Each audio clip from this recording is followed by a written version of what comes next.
मुंबई देश की आर्थिक राजधानी है और आम व्यापारी की रीढ़ जो होती है, रीढ़ की हड्डी, वो मुंबई की आर्थिक है। लेकिन आप और हम सब जानते हैं पिछले 2 साल से कोरोना कालखंड ने इस आर्थिक रीढ़ को कमजोर कर दिया है, लेकिन व्यापारी फिर भी बहुत ताकत के साथ पे खड़ा है कठिन परिस्थितियों में भी। और सबसे बड़ी बात ये कहना चाहेंगे हम इस न्यूज रूम स्टूडियो से पूरे देश विदेश के लोगों को और सत्ताधारियों को भी कि व्यापारियों ने उस कालखंड में भी अपनी जान जोखिम में डालकर जरूरतमंदों के लिए आगे आए और उनको सहयोग और सहायता की। व्यापारी मेहमान जुड़ चुके हैं हमारे साथ, मैं परिचय कराऊं बारी बारी से। नेता जुड़ चुके हैं, आपका बहुत बहुत स्वागत।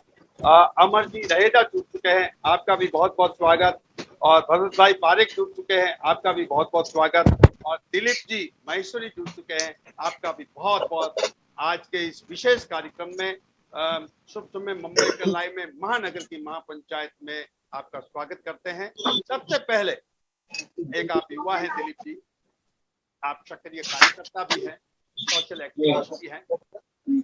मुंबई और भुवनेश्वर और उसके साथ अगर भोईवाड़ा की बात करें हम, तो कोरोना कालखंड में जिस तरह से व्यापारियों ने जीवन जिया है, बढ़ चढ़ के आगे आए, लेकिन आज क्या परिस्थिति है कि व्यापारियों को अपनी आवाज देने के लिए आगे आना पड़ता है। व्यापारियों की क्या तकलीफ है भुवनेश्वर भोईवाड़ा को, आप बताएं। धन्यवाद भाई साहब। तो शुभ समय लाइव की पूरी टीम, मेरे मित्र बिशन सिंह क्रांति का मैं तहे दिल से व्यापारियों की ओर से हार्दिक धन्यवाद करता हूं, अभिनंदन करता हूं। जैसा कि आपने पहले कहा कि देश की आर्थिक राजधानी मुंबई, और मुंबई का हृदय अगर किसे कहें तो वो है भुवनेश्वर, क्योंकि इस भुवनेश्वर के आसपास के 2 किलोमीटर की रेंज में करीब 16 से 17 बड़े होलसेल व्यापारी है और व्यापार है। आज कोरोना काल से लेकर अब तक के काल में जो व्यापारियों ने काम किया, आज भी हम व्यापारी उस काम का ये नहीं कहना चाहते कि हमने किया, हम ये कहना चाहते हैं कि ये हमारा कर्तव्य था जो हमने किया। हमने कामगारों के लिए किया, हमने गरीबों के लिए किया, हमने जरूरतमंदों के लिए किया। पर कोई भी क्रेडिट व्यापारी आज भी लेना नहीं चाहता है। पर क्या आखिर कब तक? कोरोना काल में हमने सरकार से इतनी गुहार लगाई, कोई सुनवाई नहीं, कोई पैकेज नहीं, सिर्फ बातें वादे, और हम व्यापारी फिर भी वापस अपने को कमर के बेल्ट कस के फिर से व्यापार में लग गए। आज व्यापारी की जो परिस्थिति है, जिस तरह से व्यापारी व्यापार कर रहा है, क्या इंफ्रास्ट्रक्चर, चाहे वो सांसद हो, चाहे वो विधायक हो, चाहे वो महानगर सेवक हो, किसने व्यापारी के इंफ्रास्ट्रक्चर पे ध्यान दिया है? हम यहाँ व्यापार करते हैं, कहीं ना कहीं हम भी तो वोटर हैं। हम यहाँ वोटर नहीं है तो क्या हुआ? तो क्या यहाँ हम अगर आर्थिक उपार्जन करके गवर्नमेंट का टैक्स खड़ा कर रहे हैं, गवर्नमेंट को एक इनकम खड़ी करके दे रहे हैं इतनी बड़ी, तो क्या गवर्नमेंट का ये फर्ज नहीं है कि हमारे इंफ्रास्ट्रक्चर पे वो अलग से ध्यान दे? कोई एक हम तो ये सारी चीजें हो गई, आप करना मैं बताऊं। दिलीप जी आप क्या ज्यादा दो टूक बात कीजिए, सारी चीजें अपनी जगह है। भुवनेश्वर के व्यापारियों को केंद्र की बात करें तो एमएसएमई की बात की तो उन्होंने कहा, लेकिन ये धरातल पे उतरा के नहीं अपनी बात करो ना, अपने को क्या चाहिए। भुवनेश्वर क्षेत्र में इंफ्रास्ट्रक्चर डेवलपमेंट नहीं है।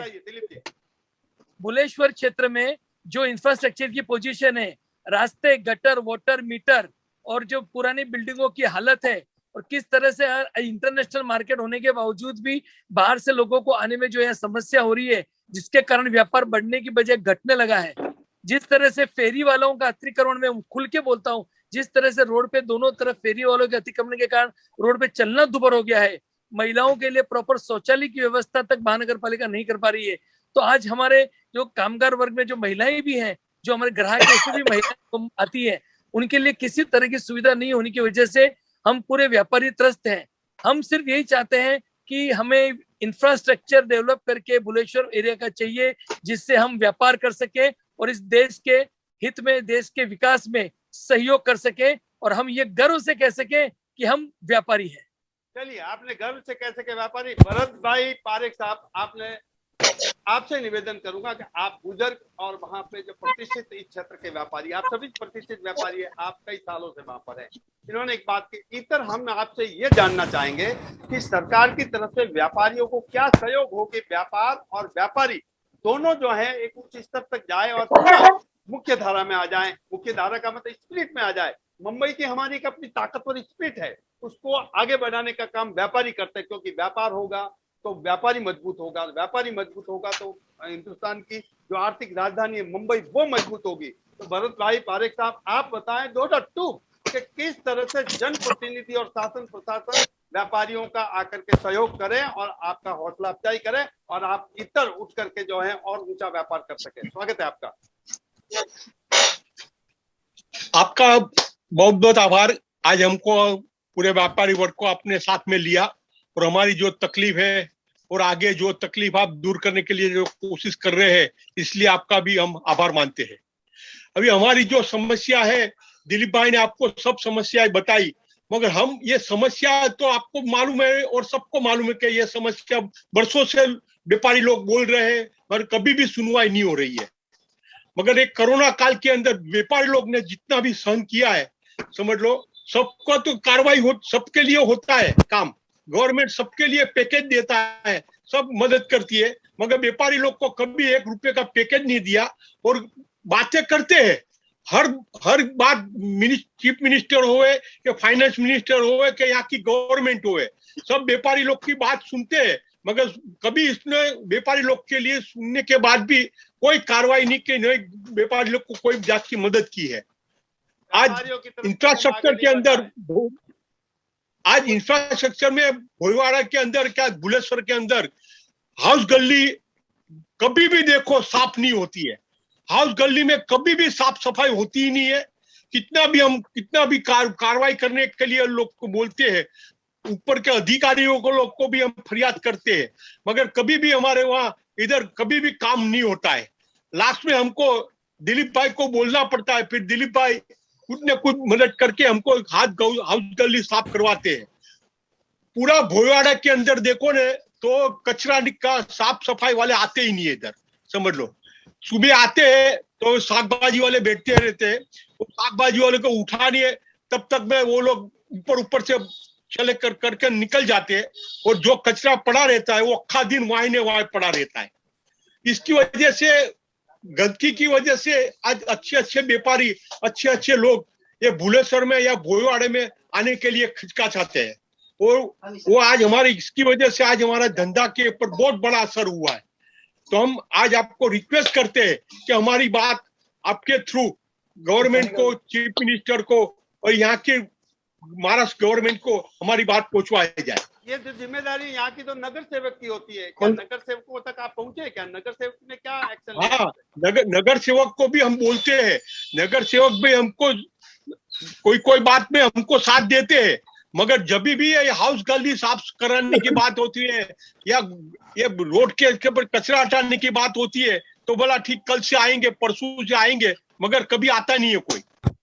अतुल जी, वापस मैं बोलना चाहूंगा आपसे कि आप व्यापारियों के हित के लिए सदैव संघर्षरत रहे हैं, भोईवाड़ा हो, भुलेश्वर हो या आसपास का क्षेत्र हो। क्या समस्याएं फेस वैल्यू आ रही है व्यापारियों के साथ और वो जो है फाइट कर रहे हैं, फिर भी जो है उनका निदान नहीं हो रहा है? चाहे बीएसटी का हो, चाहे इलेक्ट्रिसिटी का हो, चाहे पीएमसी का हो, चाहे किसी तरह का हो, व्यापार को लेकर के हो। स्वागत है आपका। पहले मैं आपका धन्यवाद देता हूं कांति भाई, और एसएस न्यूज चैनल को मेरी शुभकामनाएं कि आगे भी ऐसा काम करते रहिए आप। अभी बात जो आपने प्रश्न पूछा उसका मैं एक सांस के अंदर उत्तर दूंगा कि पहले लॉकडाउन में 78 दिन मार्केट बंद रही। कितना दिन भाई? 78 डेज टोटल क्लोज डाउन। ये 78 दिन के बाद हमको डेट 45 डेज टू 60 डेज खाली 4 बजे तक ही काम करने को मिला। इसके बाद सेकंड लॉकडाउन आया जो 42 दिन बंद रहा मार्केट। अभी टोटल हिसाब से देखने को जाए तो हमको 150 दिन काम करने को नहीं मिला। आज बीएसटी बोलो कि बीएमसी बोलो, बीएमसी ने हमारे व्यापारियों को सहायता तो दूर की बात है, पैसा वसूल करने का चालू कर दिया। शॉप सम एस्टेब्लिशमेंट का लाइसेंस अभी रिन्यू नहीं होता है, कोई तकलीफ नहीं है, लेकिन board, licence board, sector board, उसकी पेनल्टी के प्लस इंटरेस्ट के साथ 600 व्यापारी भुलेश्वर के अंदर 4000 से लेकर 14000 रुपए का दंड मारा है, जिसकी वैल्यू होती है 600 आदमी के हिसाब से 6 से 7 करोड़।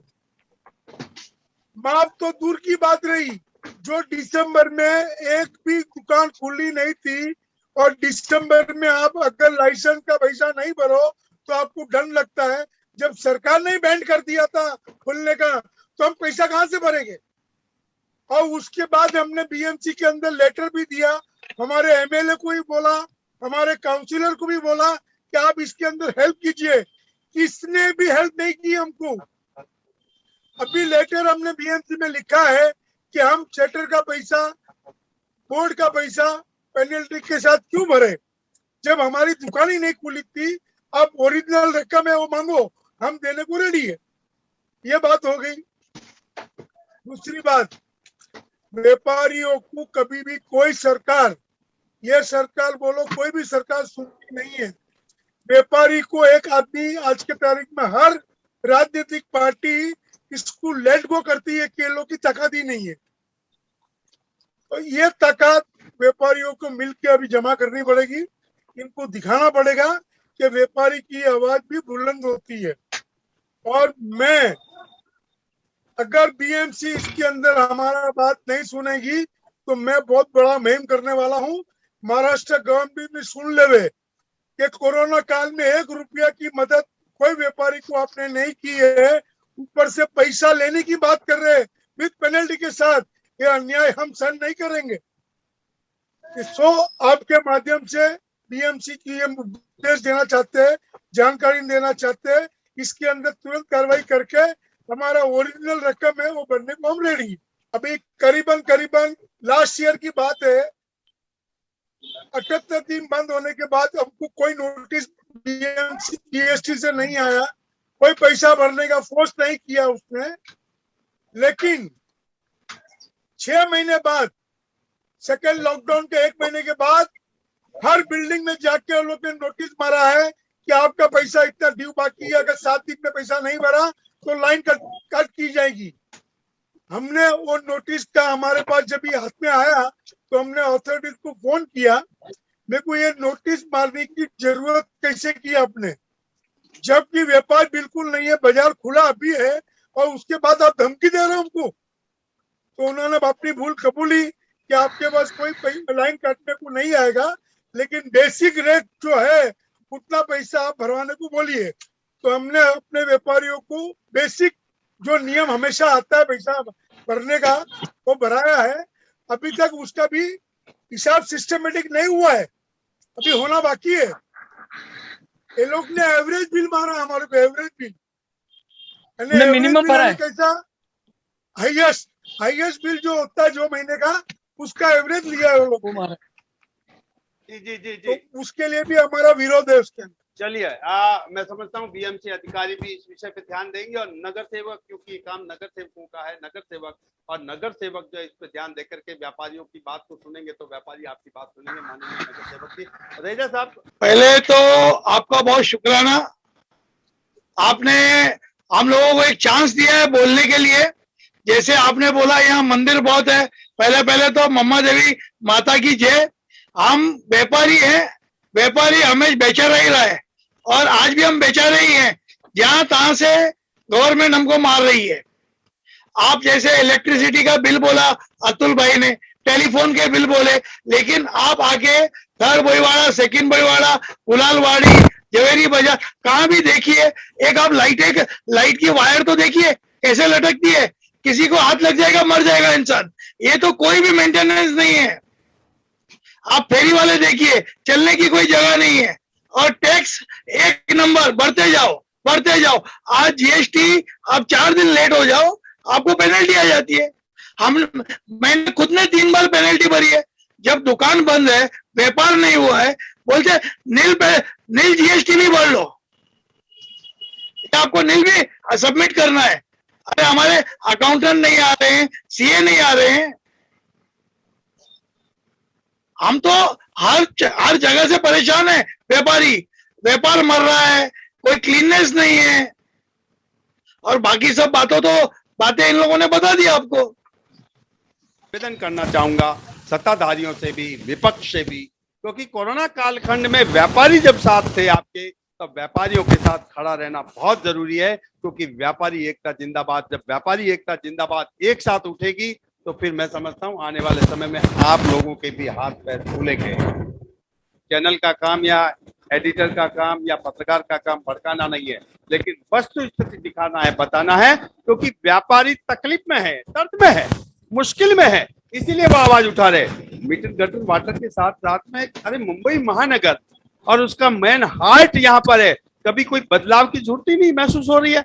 मैं समझता हूँ आने वाला समय में ये बदलाव बहुत जरूरी है और व्यापारियों के माध्यम से होगा ये, मैं ये समझता हूँ। मैं ये कह रहा था आपसे पुनः एक बार कि मुंबई महानगर जैसे बुलेश्वर और भुईवाड़ा में ये सब सधे हुए और प्रतिष्ठित व्यापारी है और उनकी आवाज, उनकी तकलीफ, उनका दर्द वो बता रहे हैं।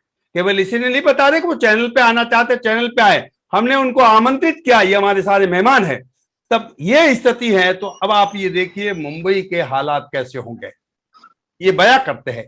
और हम महानगर की महापंचायत को हर क्षेत्र में हर व्यापारी के साथ में इस तरह से रूबरू होंगे, क्योंकि व्यापारी है तो व्यापार है और व्यापार है तो आर्थिक राजधानी रीढ़ की हड्डी मजबूत है।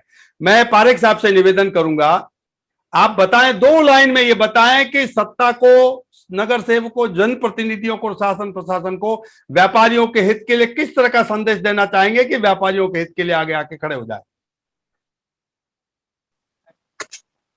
हम यहाँ के शासक लोगों को और नगर सेवक को यही एक बात कहना चाहते हैं कि हमारी बात आज तक भले नहीं सुनी गई है, मगर अभी हमारी बात सुने ऐसी हम विनती करते हैं और हमारे साथ कंधे से कंधा मिला के हमारी जो भी बात का तकलीफ है वो पूरा करने की पूरी कोशिश करे, तो हम इसके लिए हम इसको धन्यवाद देंगे।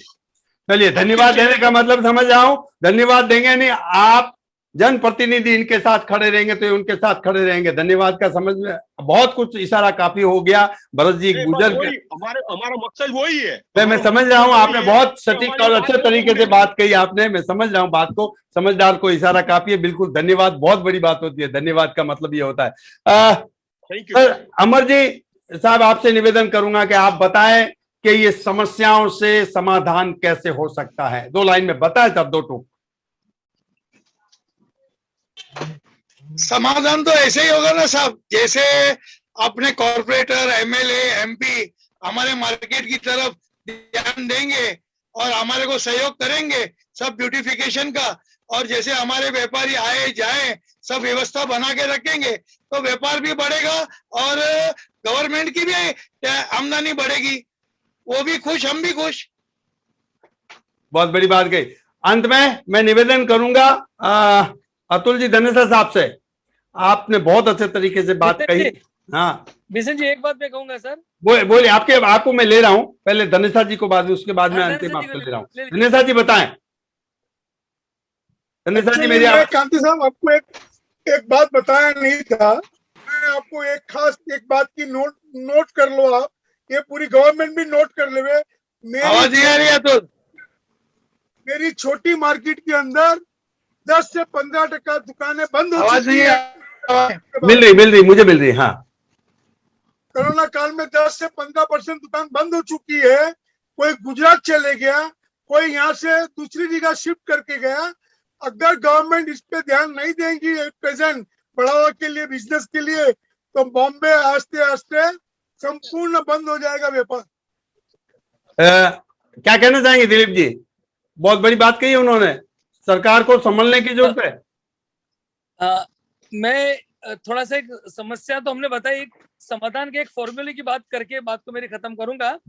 हम यही चाहते हैं, कि समस्याओं को केवल उजागर करें, ठीक है, लेकिन समस्या जिसके पास है उसका समाधान व्यापारियों के पास है, लेकिन व्यापारी समाधान नहीं कर सकते, वो जनप्रतिनिधियों को करना होगा, वो शासन प्रशासन को करना होगा। हमारा ध्येय यही है कि जो तकलीफें हो रही है तो हम सुझाव भी मांगे कि आपका क्या सुझाव है, ताकि उस सुझाव पे वो अमल करे। अमल नहीं करें तो फिर डंका बजेगा। स्वागत है आपका।